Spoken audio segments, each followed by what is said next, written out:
बिस्मिल्लाहिर्रहमानिर्रहीम, अस्सलाम वालेकुम। मैं हूं करामत मुगल। स्टूडियो में बात करने जा रहे हैं उस शख्स की जिसको बहुत इज्जत दी गई, जिसको सर पे बिठाया गया, पलकों पे बसाया गया और कंधों पर भी उठाया गया। जनाब, मैं बात कर रहा हूं शेर अफजल मरवत साहब की, जिनको पीटीआई ने जब बुरे वक्त में वो रैलीज को लीड करना शुरू हुए तो एक उम्मीद की किरण की तरह देखा गया कि शायद वही हैं जो इस मुश्किल वक्त में पीटीआई को लेकर चल सकते हैं। लेकिन यहाँ पर बैठे हुए कुल फैसला साजू ने यह कहा कि शायद वो इमरान खान का मुतबादल है। उन्होंने बिहेव भी ऐसे करना शुरू किया। अभी ये इलेक्शन हुए नहीं थे कि उन्होंने थोड़ा थोड़ा अपना रंग दिखाना शुरू कर दिया। उनकी कुछ हिस्ट्री है जिसकी वजह से आज और जिस हालात में, जिस मकाम पे वो पहुंचे हैं, वहाँ इज्जत और जिल्लत बिल्कुल सामने खड़ी है। उनके अपने हाथ में है, चाहे वो जिल्लत वाला रास्ता चुने या फिर खामोश होकर इज्जत वाला ऑप्शन इस्तेमाल करें। आज भी उन्होंने कुछ ऐसा फरमाया है जिससे लगता है यही है कि उनका बहुत बड़ा एहसान है पीटीआई पर। अगर वो ना होते तो पीटीआई शायद इलेक्शन ना जीतती, लेकिन वो भूल गए कि उन जैसे बहुत से आए और बहुत से गए। बहुत लंबी लाइन है जिनके नाम लेना भी इस वक्त लोग सुनना पसंद नहीं करते। मैं लेना क्या, सुनना पसंद ही नहीं करते। वो गए और गुम हो गए, क्योंकि इमरान खान जिसके साथ खड़ा है उसका कद बड़ा है। अगर वो इमरान खान के मुखालिफ खड़ा है तो बिल्कुल साए के नीचे दब के बोना बन जाता है। यह तो हम देख चुके कि अल्लाह जिसे चाहे इज्जत दे और जिसे चाहे जिल्लत दे। इमरान खान का साथ देने वालों को लोगों ने इतनी इज्जत दी है कि उनको इलेक्शन के लिए ना कोई इश्तिहार लगाना पड़ा, ना जाके दामन फैलाना पड़ा कि हमें वोट दे। हम इमरान खान का पैगाम लेके आए। लोगों ने ढूंढ ढूंढ कर उनको वोट दिए, जिन्होंने मुश्किल वक्त में इमरान खान के साथ डट के खड़े होने का फैसला किया। आज भी जो इन्होंने गुफ्तगू की है वो कोई पहली मरतबा नहीं है जिसकी वजह से पीटीआई को मुश्किलात पेश आऊँ। आज तो वो सबसे बड़ा पीटीआई का रॉन्ग नंबर बनकर सामने आए हैं। उनके चेहरे पर पड़ा हुआ एक नकाब उतरा है और वो जो कहते थे ना कि प्रोग्राम बढ़ गया, आज में असल उनका प्रोग्राम बढ़ गया। आज उन पर दरवाजे बंद हो गए हैं। लगता यही है कि उनकी ये आखिरी किस्त थी, जिसकी वजह से अब वो आपको धुंध में गुम होते हुए नजर आएंगे, क्योंकि इमरान खान ने बार बार इन्हें मौका दिया। कहाँ से इनकी असल लड़ाई कहाँ से शुरू हुई, वहाँ से ही इस वीडियो का आगाज़ करते हैं। जनाब, मामला उठा था असम्बली में पहुँच के कि कौन सी कमेटी का चेयरमैन कौन बनेगा। सबसे बड़ी कमेटी पब्लिक अकाउंट्स कमेटी, जो कि अपोजिशन लीडर, अपोजिशन का हक होती है, उसके लिए पहला नाम शेर अफजल मरवत साहब का आया तो शेर अफजल मरवत साहब कन्फर्म होकर बैठ गए कि इन पर तो उन्हीं का हक है। वहाँ से जब ये लड़ाई शुरू हुई, मैं सुनवाता हूँ उनके उस वक्त क्या ख्यालात थे और उसके बाद एक टाइम लाइन है, पूरी टाइम लाइन है जो मुसीबतों और जिसे कहते हैं मुश्किलात के पहाड़ इमरान खान के लिए उन्होंने खड़े किए। सबसे पहले पाकिस्तान पब्लिक अकाउंट्स कमेटी की लड़ाई।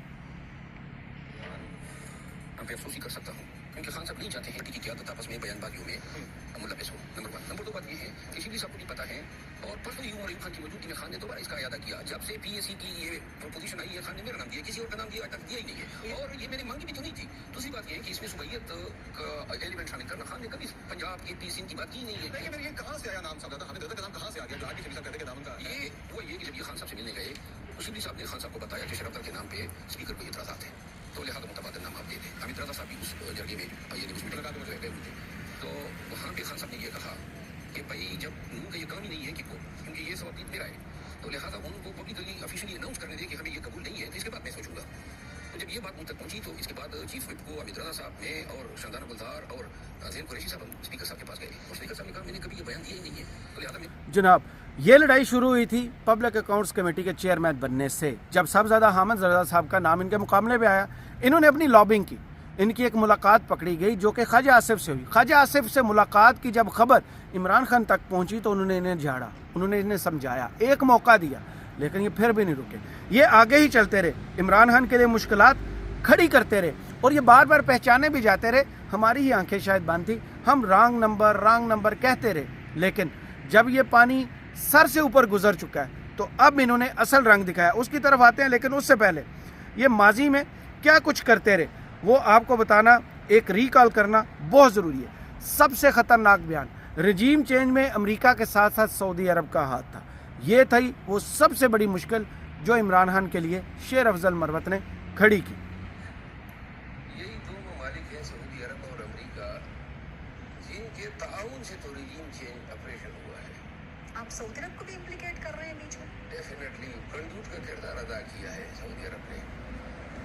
नहीं बड़ा संगीन इल्जाम आप लगा रहे हैं, पाकिस्तान के बराबर मुल्क पे आप लगा रहे हैं, ये एक नई चीज है जो आप बिरादर मुल्क ने हमेशा हमारे मामलात में हमारी मतलब हेल्प की है। नहीं, पहले हमेशा से इल्जाम अमेरिका पर था। अमेरिका का तो ये कंट्रोल बना हुआ ना, देखिए पाकिस्तान में अभी जो हालात हैं और ये जितने भी एड आ रही है ये उसी प्लानिंग का एक हिस्सा है जिसके तहत इमरान आप कह रहे हैं कि सऊदी कंटूट बना हुआ है अमेरिका का, सऊदी अरब, वो जिसने इमरान खान की हर काल पर लब्बैक कहा, जो भी अच्छा बुरा तल्लक रहा है, लेकिन इमरान खान के हक में रहा है। इसका कोई सबूत नहीं था क्योंकि साइफर अमेरिका से आया था, अमेरिका पर इल्ज़ाम लगाया, इसके अलावा तो किसी का नाम नहीं लगाया था। ऐन उस वक्त जब पाकिस्तान और सऊदी अरब के तल्लुकात थे, यहाँ पर एक बड़ा अहम दौरा हो रहा था, उसी वक्त शेर अफजल मरवत ने यह बयान दागा था और लगा यही कि इमरान खान के लिए एक और महाज खोल दिया गया। इमरान खान ने न सिर्फ सरजनश की, इस बयान से भी पीछे हटे और इन्हें डिसएसोसिएट किया इसके साथ। इसके बाद जनाब इमरान खान की रिहाई का मामला शुरू हुआ कि शायद मुज़ाकरात से, अदालतों से कुछ ऐसी खबरें आना शुरू हुई, बरीयत होगी 2 मुकदमात में, एक में ज़मानत होगी इमरान खान की। तो लगता यही था कि अब इमरान खान रिहा हो जाएंगे क्योंकि दुनिया में सबसे बड़ी तब्दीली आ रही थी, अमेरिका में इलेक्शंस आ रहे थे। तो यहाँ पर नब्ज़ यही कह रही थी, यही बता रही थी कि अब ये जो रजीम पाकिस्तान में नाफिज किया गया है, जिसे हमारे सर पर मुसल्लत किया गया, बिठाया गया, वो ख़त्म हो जाएगा और इमरान खान रिहा हो जाएंगे जिनकी सज़ा उन्हें सियासी मुकदमात की सूरत में दी गई है। उस वक्त पे इन्होंने आके मुस्लिम लीग नून की गेम उठा दी और कहा इमरान खान को अगर कोई बाहर निकाल सकता है, उसकी रिहाई कर सकता है, तो वो हैं नवाज शरीफ। नहीं आ रहा है जब तक मियां नवाज शरीफ साहब नहीं चाहेंगे खान की रिहाई मुमकिन नहीं है। जनाब ये वो तीसरा बम था जो उन्होंने फोड़ा था। यही नहीं, इसके बाद मुतअद्दिद लड़ाइयाँ उनकी आई, रऊफ हसन साहब के साथ, बैरिस्टर गोहर के साथ। गंडापुर साहब इनकी हमायत हमेशा करते रहे, कल भी उन्होंने इंटरव्यू में इनकी हमायत की कि उनकी बहुत कुर्बानियाँ हैं इस जमात के लिए, उन्हें माफ़ कर देना चाहिए, उन्हें एक और मौका देना चाहिए, इग्नोर कर देना चाहिए।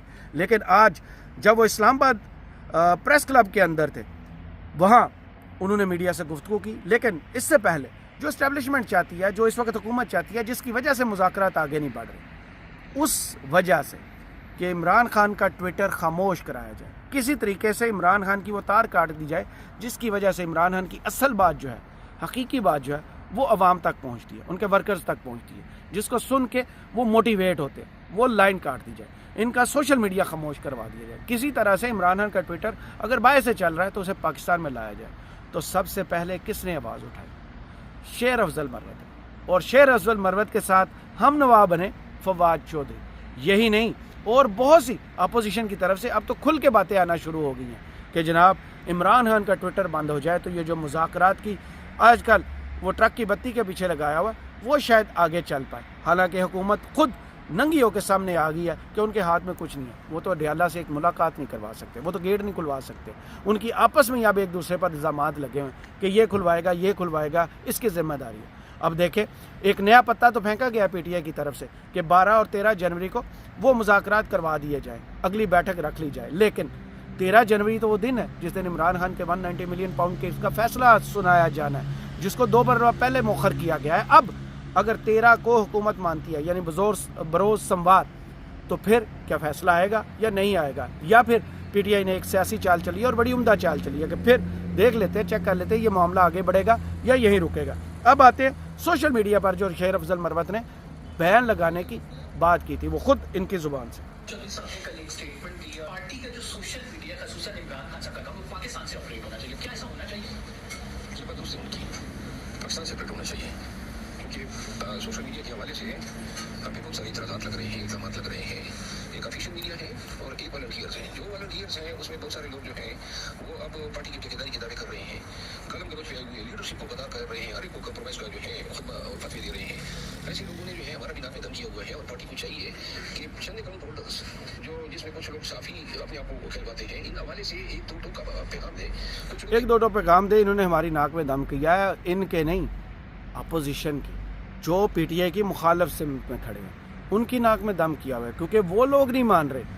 यहाँ पर लीडरशिप तो बहुत सारों पर एक टिकर लग चुका है, एक निशान लग चुका है, ये कंप्रोमाइज है। ये शायद इमरान खान की बजाय एस्टेब्लिशमेंट के करीबी समझे जाते हैं। वहाँ पर इन्होंने कहा, वही पैगाम दिया जो एस्टेब्लिशमेंट देना चाहती थी कि पीटीआई और पीटीआई के सोशल मीडिया पर उंगली उठाई जाए, انہیں پیچھے کیا جائے, عمران خان کے ٹویٹر کو کسی طرح سے خاموش کرایا جائے.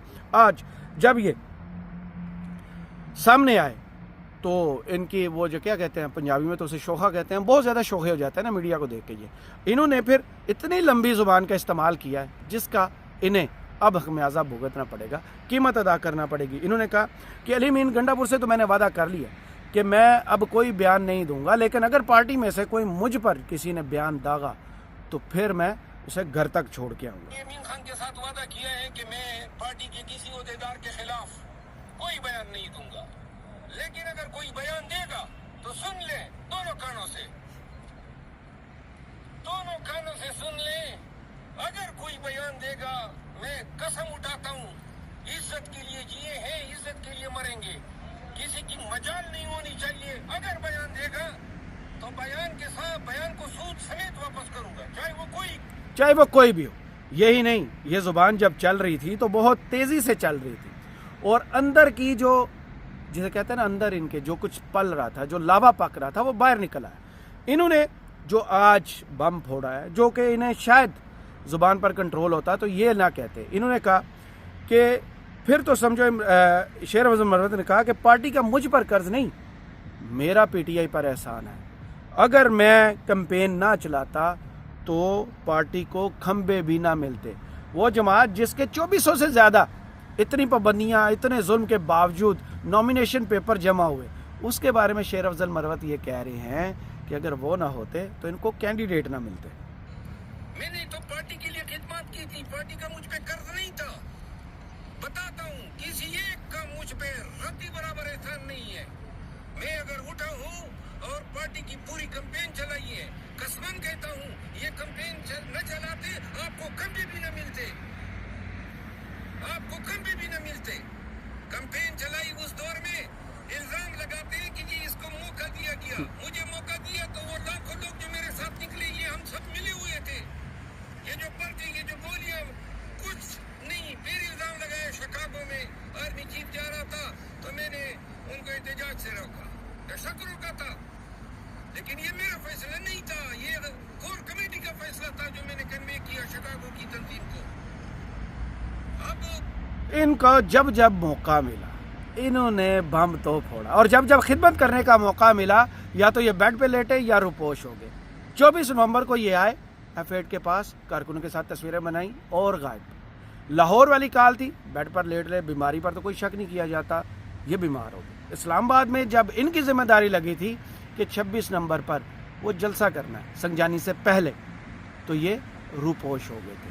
ان کی ہسٹری پڑی ہوئی ہے. لیکن اب کہا جا رہا ہے, وہ جو کالا چینل ہے نا, وہاں سے ایک پیغام آیا ہے, وہ جس کو چلانے والے بھی کالے ہی ہیں, وہاں سے یہ پیغام آیا ہے کہ اس کی اگر زبان خاموش ہو گئی, اگر اس کو پارٹی سے باہر نکالا گیا, اگر اس سے پارٹی کا بیچ چھین لیا گیا, اس کی پہچان چھین لی گئی, تو پھر یہ بہت سے انکشافات کریں گے جو پارٹی کے اندر کی باتیں ہوں گی.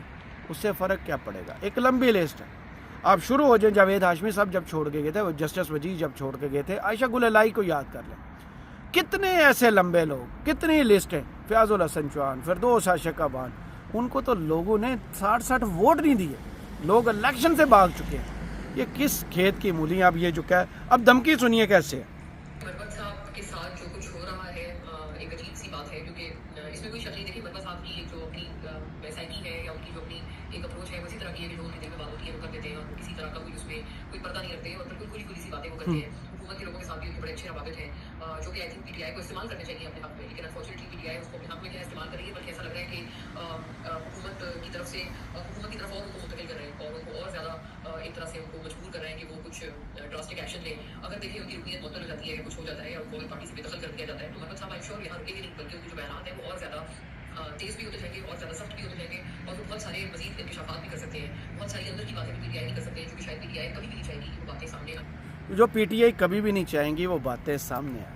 یہ ہے دھمکی جو شیر افضل مروت صاحب کو اگر پارٹی سے اب نکالا جاتا ہے تو دے دی گئی ہے کہ وہ بہت سے راز بولیں گے, بہت سے انکشافات کریں گے, ویسی باتیں کریں گے جس سے پی ٹی آئی کو نقصان ہوگا.